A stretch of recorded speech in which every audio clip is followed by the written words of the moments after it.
Now this product is by Zymogen. They have a great product line, like many do. This is called the Probiomax IG 26DF.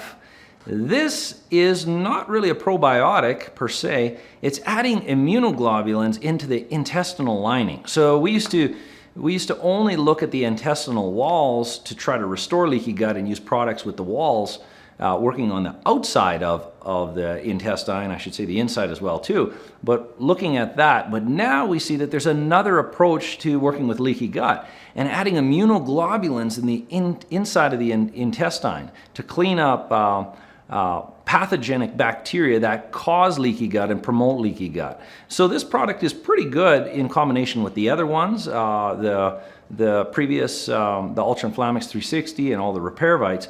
It can be a great product together, but by all means, follow the recommended dose on the bottle. Try to spread out that dose over the day, and don't add too many products at once, because then if you have a problem, you don't know what it is. But this is a great product in conjunction with the previous ones.